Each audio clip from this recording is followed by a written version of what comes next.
All right, everybody, Chris Michaelek back here with another video. And last time I gave you my number one thing that every organization needs to do. And if you haven't watched that video, go down, check the description. There's going to be a link there. And that's the number one thing you got to do in your organization to really improve cybersecurity. And spoiler alert, it's actually free. So definitely go and watch that video if you haven't already. But today I'm going to follow that up with the next few things, and honestly, I'm doing this off the top of my head. I probably should have been smart and counted it before, but it's kind of more a casual video day for me, so I'm just going to talk to you here, talking to the camera, and tell you the other few things that your organization needs. And now, right off the bat, I'm just going to tell you that chances are your organization already has a few of these in place, which is awesome. You should. In fact, if you don't, all the more reason to hold a meeting, do something quickly, because you need to have at least a few of these already, ideally. But we're going to talk about the absolute essentials for cybersecurity here. That, again, this is broad-based. I know if you're a smaller to mid-sized organization, you're going to need these things in some way, shape, or form. So, number one on my list here, because email has got to be the biggest attack vector. It's got to be the way that these hackers get in and successfully penetrate organizations, steal data, steal passwords. Email is number one. I mean, you know how ubiquitous email is, right? So this is why they target it. And it's easy for them. It's trivially easy for them to send out all these spam emails. It doesn't cost them anything. And then all they need to do is get a few people, and they made money. They've achieved their objective. So securing email is the biggest thing. And for that, having a good spam filter in place is crucial, preferably one that also does email encryption. So then if you have to send out confidential information, you can make sure it's encrypted. But get a good, robust spam filter. Now, I'm going to share some unfortunate news with you, and that's that the spam filter is built into most of your cloud email services. Google, Microsoft Office 365, some third-party services, things like GoDaddy if you're using that still for email. They're not very good. Now, they do get better. They will block some stuff, but they're not great because their bias is still to allow most things through. Now, I've seen some improvements over the last few months, so this may change. This video may not age well, and if so, I'll update it. But right now, as it stands here in 2021, early 2021, I can't recommend those. They're an absolute worst case. They're going to block the absolute worst of the worst, the most obvious.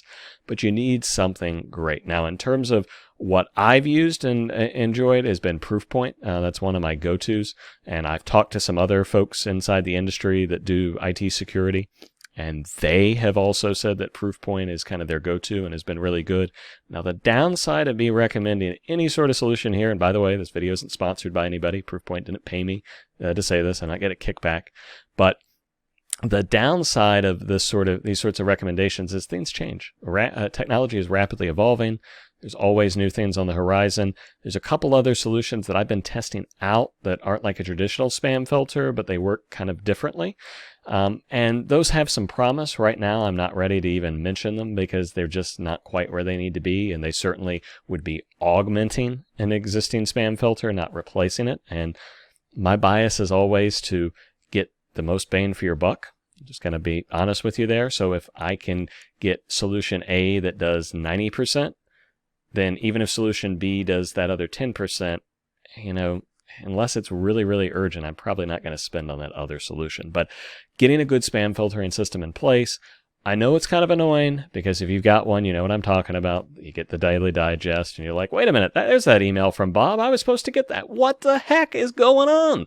Stupid spam filter, right? So that's probably your attitude. And I understand, but unfortunately, we just can't take that risk, especially if you don't have number 2 on my list. And number 2 is some sort of cybersecurity awareness training program for your employees. Now, there's a ton of them out there. It really is going to kind of come down to your organization's preference here. They come in all sorts of broad categories. You can get like phishing simulations. You can get stuff dripped out. I've seen some that have like plugins to go in Microsoft Outlook. So they put a little button in Microsoft Outlook where if somebody thinks they've gotten a phishing email, they can click and report it. And within a few seconds, they'll get a report back that says, yeah, this looks like it, or no, the software doesn't think it is an actual phishing email. It thinks it's legitimate. kind of saves your employees some time and some hassle, and also saves your IT department a bit of hassle there. It's kind of on the front line. Some stuff might still be escalated to them, but you've got all these options here, so you really do have to kind of look at it.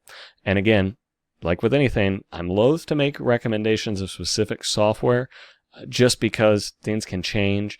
And in a lot of cases, it is dependent on what your organization needs and maybe some compliance requirements and things that you might have. But you need a cybersecurity awareness training program, because every employee is going to be deluged with phishing emails and potential compromises. And, oh, wait, I'll just send this email out with the social security number. And, oh, I forgot to encrypt it. Whoops.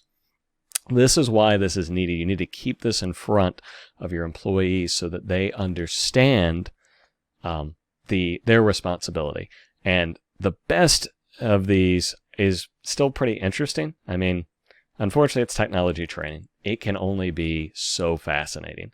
This is not like watching your favorite sitcom, but some do a better job than others, and at least will keep your employees engaged. It's as good as, if not better than, any other corporate training that you're going to do, right? So get that in place along with the spam filter. And now third, I'm going to recommend something called an EDR software. And that stands for Endpoint Detection and Response Software. Think of this as antivirus software on steroids. So traditional antivirus software is starting to kind of go away. Now, you probably still have it on your systems, and good for you, because at this point, it's not like fully gone. And if you don't have EDR, you definitely need antivirus. But the problem with antivirus software is it works based on signatures. So there's very little most antivirus software, even the best antivirus software, can do to detect new threats. And it's getting easier and easier for hackers, even ones with not a lot of experience, to do some sort of custom code spin up, whether that's they buy it, whether it's generated, whether they write it themselves, and distribute that so that what they distribute to organization A is different than what they distribute to organization B. So if the organization A's thing is spotted and it's added to antivirus definitions, it won't necessarily detect what they deployed to organization B, even if it works very similarly. So this endpoint detection and response software, again, antivirus on steroids, it looks deeper at all these things and looks at behavior. It's not going to look at signatures. It's going to look, okay, what is the software doing? Because all ransomware, all of these different, malware, viruses, a lot of these all work the same way or within a few different ways. For ransomware, there's not a lot of variation fundamentally. Now, there's a ton of different ransomware variants out there, but most of them work in very similar ways. So this endpoint detection and response software is able to look at behavior and say, whoa, I got to shut that down.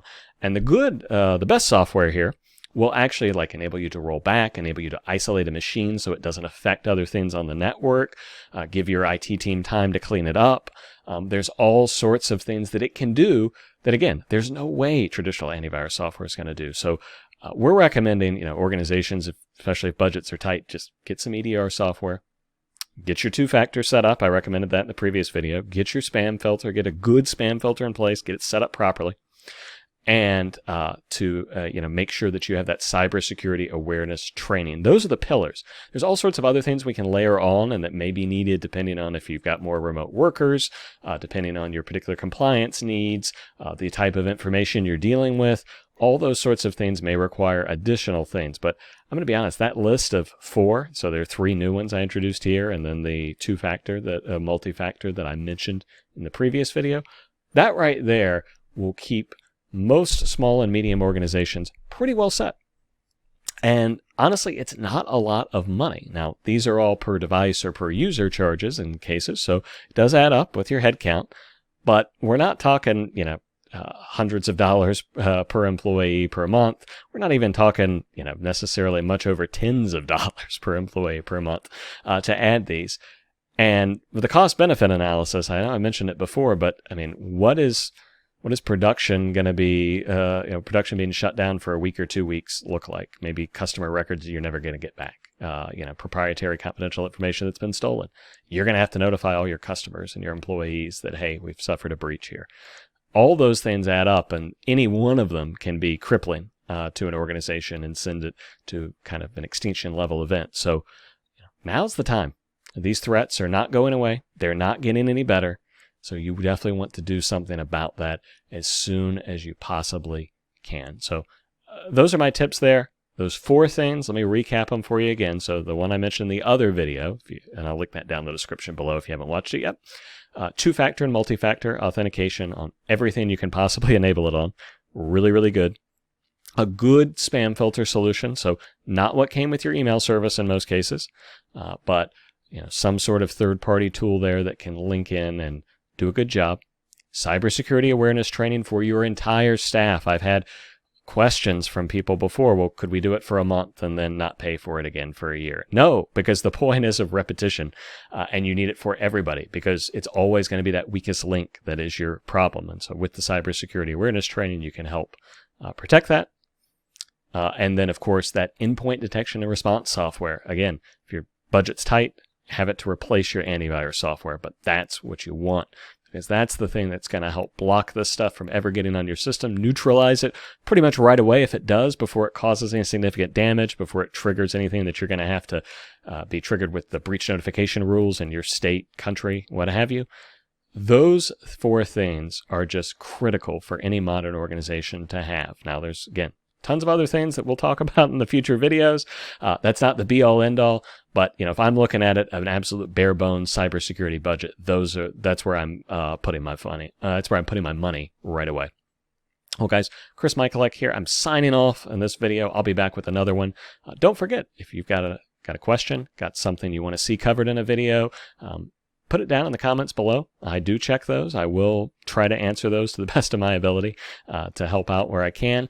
And don't forget to like and subscribe if you enjoyed the video. Hit the bell icon and click all, because then you're going to be notified the next time I do a video. And I actually have a very interesting one coming up soon on a recent hack, so we'll be looking for that. But guys, I appreciate you watching. Thank you so much. And again, I'll be back with another video before you know it. Take care.